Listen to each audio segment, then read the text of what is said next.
The evolution of our team continues to grow. We saw extended play at the defensive line from a young Brandon Madison who has played more than he's ever played. Going into the fire, they played extensively. True freshman Corey Mayfield Jr. Offensively, certainly we knew we were breaking in JoJo Weeks, and we knew that we would have some trials as we go along the way, but we're committed to this team in this season and beyond. And so had some growing pains, but did some bright things as well. Young Brennan Brady stepped in and contributed. I thought gave us a spark, another true freshman, and our team continues to evolve. We'll get there when we're good enough to be there, but certainly the investment in our team is one that's sincere, not just for now, but for the future as well. I thought he did well. I thought he made some mistakes, which can be expected in a venue of such, in the magnitude of such a conference opponent that did as many things as they did from an exotic standpoint. We could have helped him and put him in better position and with higher percentage throws, although we didn't ask him to do too much going down the field. At times we had to, based on down and distance and situations.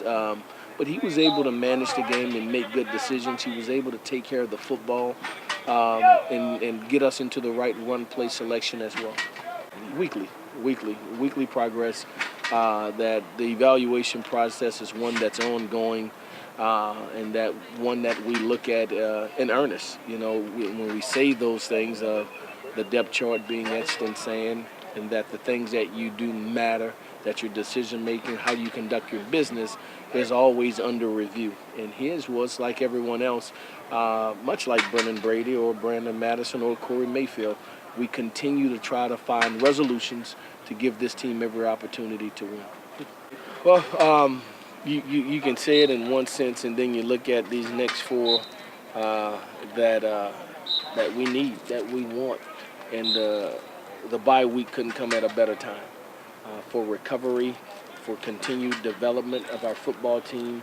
It's ideal in that sense, but it's a tough road. Those first 8 in a row, but we're pleased with this opportunity that we have right now for recovery and development of our team. On everyone. It's all relative. It's taxing on those guys who run as much as well as those guys who are bigger in mass. It's a combination of recognizing when to get the ball out of your hands. Sometimes it's a 5-man protection, and you're responsible for that one, and you're responsible for throwing off of him. When he comes, you replace him with the throw, and we did not. It's time that we had gotten beaten up front. It's times when the back didn't recognize the stack look and a young guy there as well. But it's collective, things that are certainly fixable. Yeah, we got to do that. We have to go out and solidify our class and find some other young men that can come in and contribute to us. Yeah, it's big time. 4 plus 3 equals 7, but you can't win them all in one time. You got to win them one at a time, and so the number for us is 4. It's important that we prepare to the team that's sit atop our conference right now in UAB. And so we'll film study, we'll prepare, we'll take glimpses of them, but really reflect on ourselves as well during this bye week. We talked about the parity of this conference and coaches and personnel alike. Bill does a good job. He's a good man. I'm happy for he and his team after all they've gone through and dropping football and coming back. It's good to see those guys, good guys, finishing in good position. It was predetermined based on the package and the things we wanted to do in that goal line situation. It wasn't a substitution for something that JoJo did or did not do. They're just certain packages that we feel certain personnel give us greater advantages. And when we have those opportunities, we'll do that. And it's not necessarily a 2-quarterback system per se. It's based on the situation that's been prescribed for that person to give us the greatest advantage because of their skill set. Yeah, you know, he was a quarterback in high school, and he showed that ability. Again, our constant evaluation as we play different opponents, he plays the quarterback of the opponent. He just shreds our defense. And so that's always under review. We're constantly watching those guys. And at the other end, it's ironic, it was he and JoJo, you know, going against our defense, and those two guys wound up being contributors for us on Saturday. I mean, it's been tough. There's a lot of guys that are, kind of nicked up, but that just is what comes with the season, regardless of whether your bye week is halfway through the season. You got to play 6 games and then another 6 games. So wherever you put the bye week, whenever that week of rest comes, it's usually at a good time for that team, regardless. So it's extremely important. It's extremely crucial that we get locked in. There's a lot of things that we need to correct, a lot of things that we need to do better on both sides of the ball and on special teams. And so to have this bye week, not only to rest our bodies, but to help focus our minds, it's going to be really important, really good for us. His ability to step into a throw and deliver it, even if there's pressure, if someone's coming at him.